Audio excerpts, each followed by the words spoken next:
They thought firing me would save them money. Instead, it cost them $2.5 million and nearly shut down the entire operation.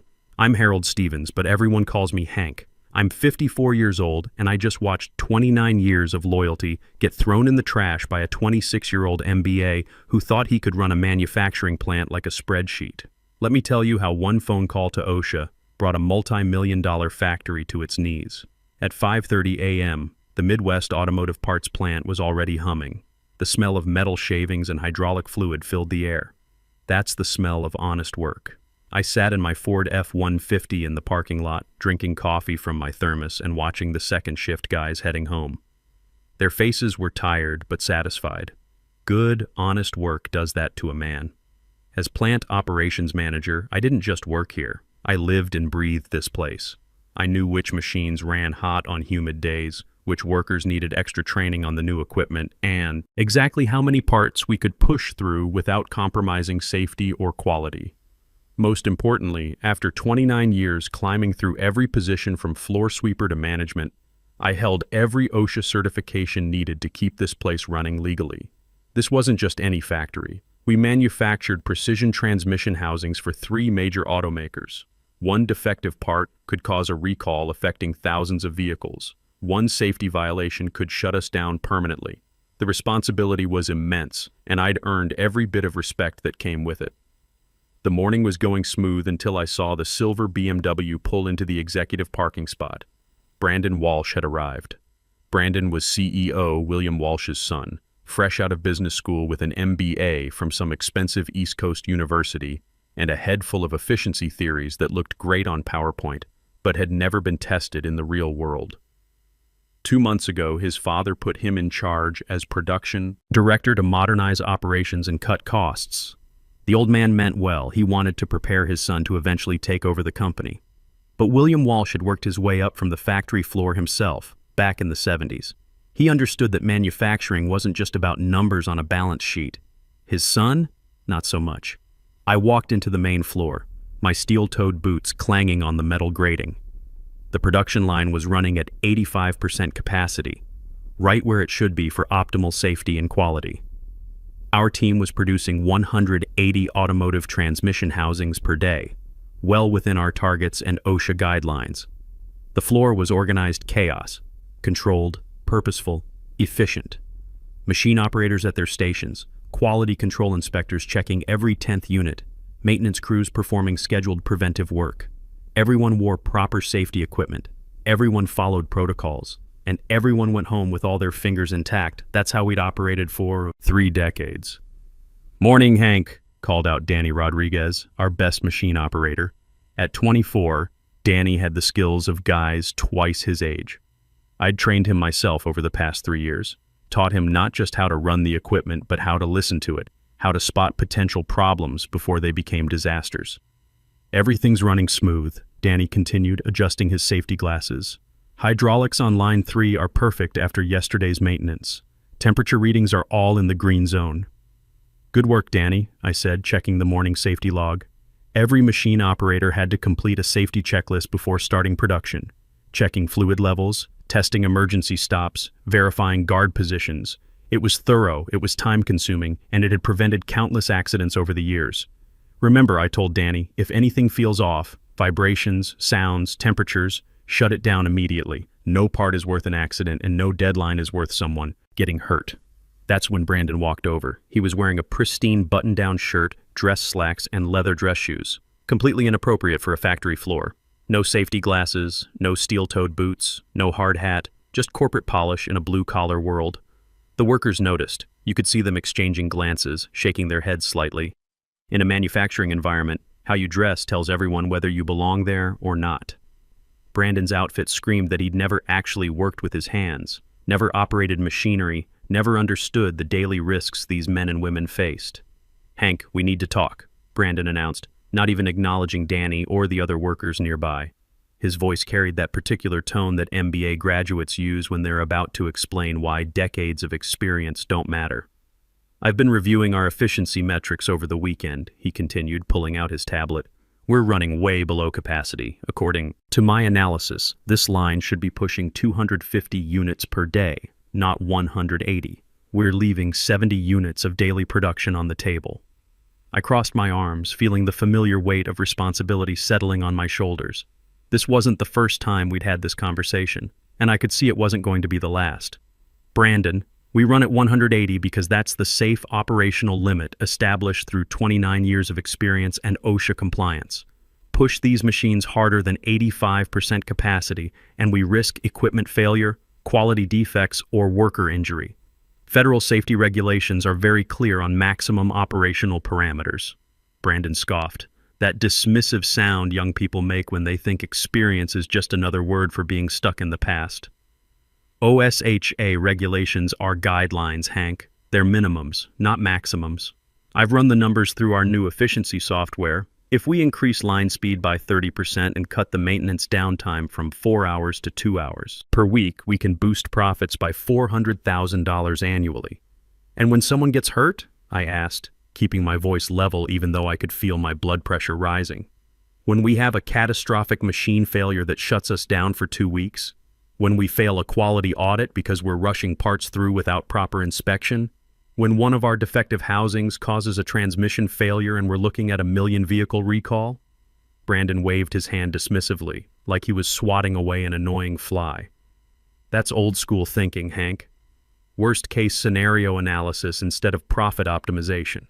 You've been here so long you're stuck in outdated safety protocols that were designed for equipment from the 1980s. Modern manufacturing is about efficiency, optimization, and data-driven decision-making. I felt my jaw tighten. This kid was talking about safety protocols that had been written in blood, regulations that existed because people had died, equipment had failed, catastrophically, and companies had learned hard lessons about what happens when you prioritize speed over safety. Brandon, I've been running safe operations here for 29 years. 0 fatalities, minimal accidents, consistent quality ratings that keep our automotive contracts renewed year after year. You've been here 2 months. Exactly my point, he shot back, his voice getting louder and attracting more attention from the workers. 29 years of the same slow, expensive methods. Dad hired me to modernize this place, not maintain the status quo. We're competing against factories in Mexico and China that can produce the same parts for 40% less cost. Danny and the other workers were starting to notice the tension. I could see them slowing their work to listen, their faces showing concern. This wasn't the place for this conversation. Workplace disagreements between management levels shouldn't happen on the factory floor, where it undermines authority and creates uncertainty. Let's take this to my office, I said firmly. We walked across the floor to my office, a glass-walled space that overlooked the main production area. I'd insisted on the windows when they built it 10 years ago because I wanted to see everything that happened on my floor. From my desk, I could spot trouble before it became a crisis. Brandon didn't waste time. He pulled out his tablet, swiping through charts and graphs with the confidence of someone who'd never had to explain to a worker's family why their husband wasn't coming home. I've identified $600,000 in annual savings, he began, turning the screen toward me. Cut maintenance cycles by 40%, increase line speeds to 95% capacity, reduce safety inspections from weekly to monthly, and eliminate redundant quality checks on units 4 through 7 of every batch. I stared at the numbers on his screen. They looked impressive if you didn't understand what they represented in real terms.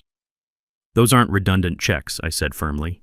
Every one of those protocols exist because of past incidents, near misses, or industry best practices. You cut maintenance cycles, equipment fails unexpectedly. You reduce inspections, problems go undetected until they become catastrophic. You eliminate quality checks, defective parts reach our customers. The insurance covers accidents, Brandon said with the casual indifference of someone who'd never seen industrial equipment malfunction. And our quality rating is so high that we're over-inspecting. What insurance doesn't cover is lost productivity from excessive caution and outdated procedures. I stood up slowly, my hands flat on the desk. This kid was talking about my workers. Good men and women with families, mortgages, kids in college, like they were expendable resources in his efficiency equation. Brandon, you're asking me to violate federal safety regulations and put my personal certification at risk. I won't do it. More importantly, I won't ask my workers to take risks that I'm not willing to take myself. His expression changed. The frustrated amateur was replaced by something colder, more calculating. This was the moment when privilege decides it doesn't need to listen to experience. Then maybe it's time for new management, Brandon said slowly. Someone who understands that this is a business, not a charity for overcautious old-timers who can't adapt to modern methods. The words hung in the air like the smell of burning metal. Sharp, acrid, and dangerous. "You're firing me?" I asked, though I already knew the answer. I could see it in his posture, the way he'd shifted from trying to convince me to simply replacing me. "I'm restructuring for efficiency," Brandon corrected, as if using corporate buzzwords made it less personal. "Your position is being eliminated in favor of a leaner management structure. We'll promote Danny to floor supervisor at $45,000 annually. That's less than half your salary. I'll handle operations management myself with support from our new efficiency software." The irony wasn't lost on me. Danny was a skilled operator, but he didn't have management experience, safety certification, or the authority to sign off on OSHA compliance. Brandon was essentially planning to run a complex manufacturing operation with a computer program and a 24-year-old machinist. "You realize Danny doesn't have the certifications to run this operation?" I asked. "He can learn on the job. We'll get him certified eventually." "Eventually?" "Brandon, you can't operate this facility without proper safety oversight. It's federal law." "We'll manage," he said with the confidence of someone who'd never actually managed anything more complex than a term paper. "Clean out your desk. Security will escort you out in 30 minutes. I looked at him. This privileged kid who'd never worked a real day in his life, about to put 200 workers at risk to pad his quarterly efficiency report and impress his father. "Fine," I said calmly, "if that's how you want to run things." Brandon looked surprised. He'd expected a fight, maybe begging, certainly some recognition of how generous he was being by giving me 30 minutes instead of marching me out immediately. Instead, I just walked to my desk and started collecting my personal items. The personal stuff didn't amount to much. A coffee mug Carol had given me for our 20th anniversary, a photo of us at Danny's wedding last year, a small American flag that had belonged to my father. 29 years of work reduced to a cardboard box that weighed maybe 5 pounds. "I'll need your access cards, keys, and all company certifications," Brandon said, extending his hand like he was doing me a favor by not calling security immediately. I handed over my employee ID, parking pass, office keys, and equipment access cards, but I didn't hand over the OSHA safety certifications. Those weren't company property. They were mine, personally registered and maintained at my own expense for nearly 3 decades. "The safety certifications, too," Brandon insisted. "Can't do that," I said simply, closing the cardboard box. "Those are personal professional certifications registered in my name with the federal government. You'll need to get your own qualified safety manager." "How long does that take?" he asked, and for the first time, I heard a note of uncertainty in his voice. I shrugged, enjoying the moment more than I probably should have. "OSHA certification for a facility this size, usually 6 to 8 weeks for the application process, assuming you can find someone qualified who wants the job. Then there's the background check, the facility inspection, the compliance review." Brandon's face went pale. 6 weeks? We can't shut down production for 6 weeks. We have contracts, delivery schedules, payroll. "That's not my problem anymore," I said, picking up my cardboard box. "You're the one with the MBA and the efficiency software. I'm sure you'll figure something out." I walked toward the door, then stopped and turned back. "Oh, and Brandon, you might want to read the federal regulations posted by the main entrance. Section 1910.147 specifically. It's about lockout/tagout procedures, but it also covers who can authorize equipment operation in manufacturing facilities." What does that mean? It means that without a certified safety manager on site, this plant legally cannot operate heavy machinery. Insurance won't cover accidents, OSHA can shut you down immediately, and any worker injured on equipment that's operating without proper oversight can sue both you and the company personally.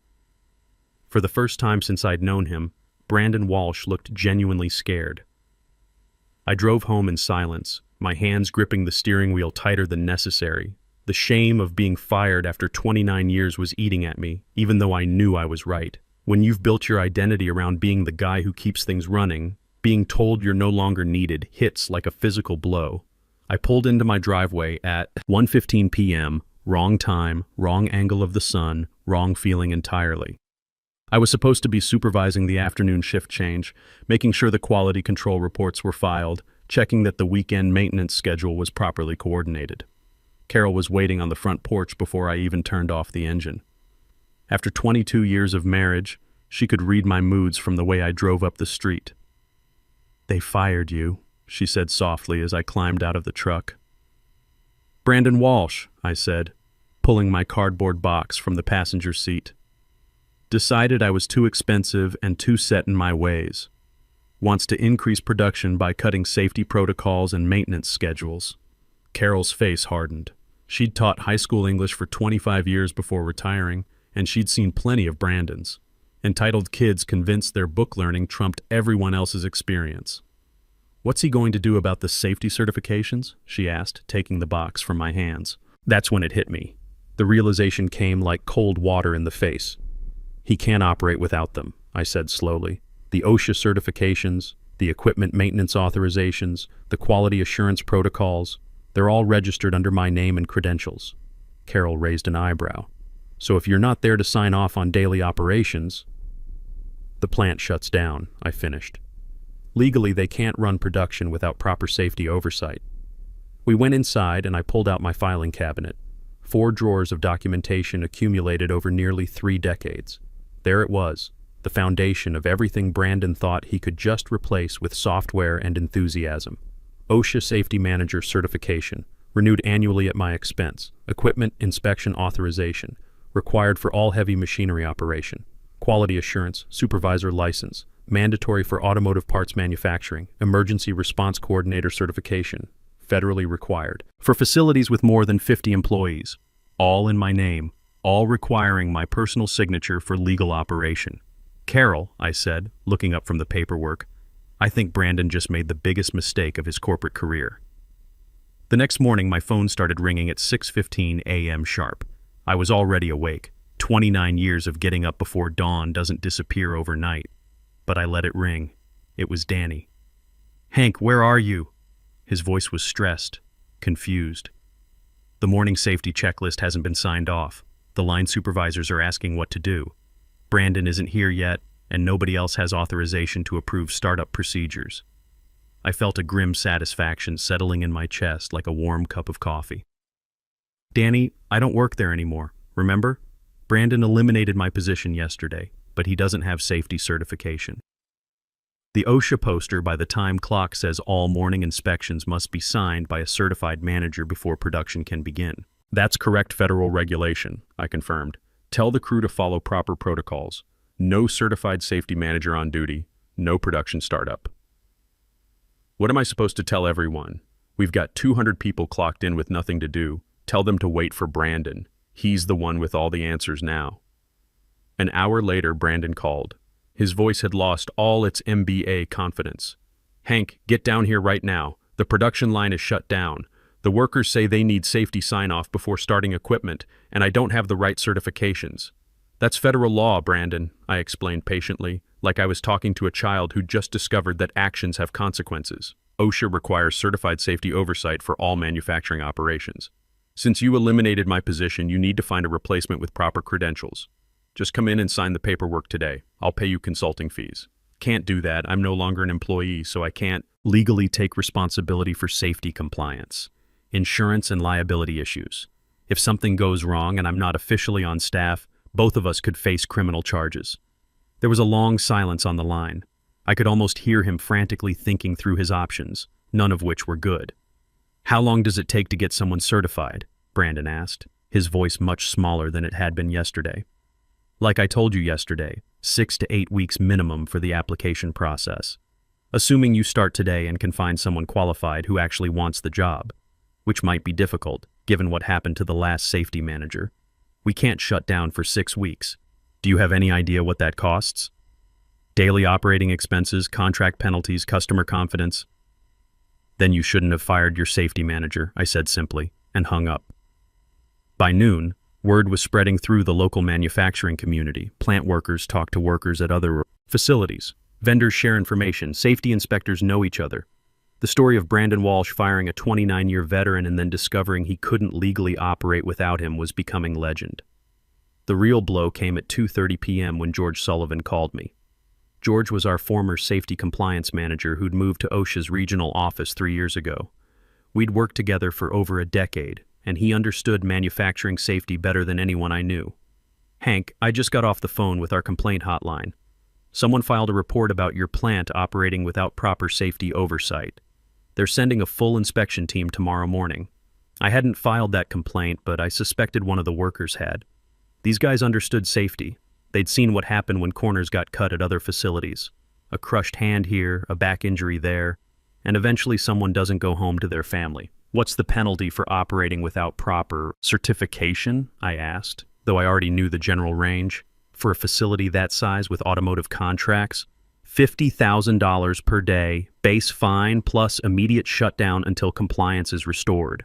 If they find actual safety violations during inspection, we're looking at $500,000 minimum, possibly more depending on severity. And if someone had been injured during unauthorized operation." George's voice turned grim. "Criminal negligence charges against whoever authorized the operation. Both the individual manager and the company could face federal prosecution." The next morning, I sat in my living room drinking coffee and watching the OSHA inspection vehicles pull into the plant parking lot. 3 white government SUVs, each loaded with inspectors carrying clipboards, cameras, and measuring equipment. My phone was buzzing constantly. Brandon, his father, even some of the workers asking what was happening. I ignored most of them, but I did answer when Danny called. "Hank, it's chaos. Here. OSHA inspectors are everywhere, measuring everything, taking photos. Brandon looks like he's going to throw up. They found out he actually tried to run production for 2 hours yesterday afternoon without any safety oversight." "He what?" "Yeah. He ordered Danny to start up line 2 around 3 p.m., said he'd take responsibility. Danny refused, but apparently Brandon got one of the temp workers to operate the equipment. No safety checks, no proper startup procedures." My blood ran cold. Brandon hadn't just made a bureaucratic mistake. He'd actively endangered people's lives. Was anyone hurt? No, but that's just luck.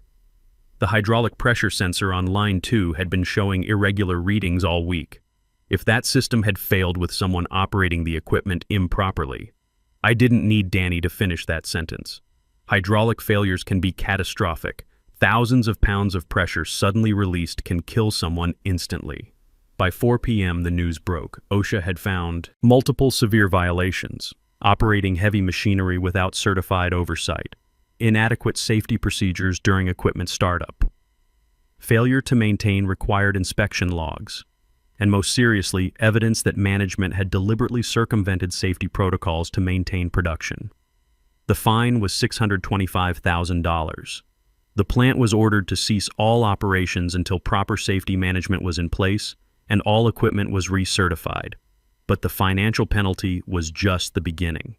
During their investigation, OSHA discovered that Brandon had implemented his efficiency improvements during the brief periods when he'd managed to get equipment running. He'd increased line speeds beyond manufacturer specifications, skipped routine maintenance checks, and had workers operating machinery for extended periods without proper rest breaks. The investigators found stress fractures in 2 major pieces of equipment, damage that could have led to catastrophic failure. If those machines had broken down during operation, the results could have been fatal. The story hit the local news that evening and the trade publications by the next morning. Local auto parts plant fined over $600,000 for safety violations. William Walsh's company, which had built its reputation over 4 decades on quality manufacturing and worker safety, was suddenly facing public scrutiny and potential lawsuits. My phone rang at 8 p.m. It was William Walsh himself. "Hank, I need you to come back immediately. Brandon has been terminated and is facing potential criminal charges. The board is demanding answers. Our insurance company is threatening to drop coverage, and we have OSHA breathing down our necks." Where does that leave the plant? Dead in the water until we can prove we have proper safety management in place. OSHA won't even let us turn on the lights in the production area until we demonstrate compliance. I looked at Carol, who was listening from the kitchen. She gave me a small nod. "What are you offering?" I asked. "Plant safety director position. $105,000 annual salary. That's $20,000 more than you were making. Complete authority over all safety and production protocols. Direct report to me. not through any other management layer. And Hank, I'm deeply sorry. I should never have let an inexperienced manager override 3 decades of proven safety leadership. I'll need a formal apology to the workers and a written guarantee that safety protocols will never again be compromised for production targets. Done. Can you start Monday? I'll be there. 6 months later, the plant was not only running better than ever, it had become a model facility that other companies sent their managers to study. We'd implemented new safety training programs, upgraded our equipment maintenance protocols, and actually increased productivity by 15% through sustainable, properly planned efficiency improvements. Brandon never returned to manufacturing. The OSHA violations, combined with the financial losses and potential criminal liability, ended his corporate career. Last I heard, he was working as a financial analyst in another state, far from any factory floor. The workers welcomed me back with genuine relief and respect. Danny told me later that during those few chaotic days, everyone had been scared. They knew the risks of operating without proper safety oversight, but they also needed their paychecks. "You saved our lives," Danny said simply. "Those machines with the stress fractures? I was scheduled to operate line 2 the day OSHA shut us down. If that hydraulic system had failed..." A year later, our plant received an OSHA Recognition Award for Safety Excellence, the first manufacturing facility in our region to earn that designation. At the ceremony, William Walsh publicly acknowledged that experience and institutional knowledge matter more than MBA theories when it comes to protecting workers and maintaining sustainable operations. I'm still here, still getting up at 5 a.m., still making sure everyone goes home safe every day. Those OSHA certifications hang on my office wall now, along with the Safety Excellence Award and a photo from Danny's promotion to Assistant Safety Manager. The lesson is simple: respect experience, never compromise on safety, and understand that in manufacturing, there are no shortcuts that don't eventually cost more than they save. When someone with an MBA thinks they can replace decades of hands-on knowledge with spreadsheet calculations, sometimes the best thing you can do is step back and let them learn why those safety protocols exist in the first place. Just make sure you're not in the building when the lesson begins. And more importantly, make sure you're the one they call when they're ready to do things right again.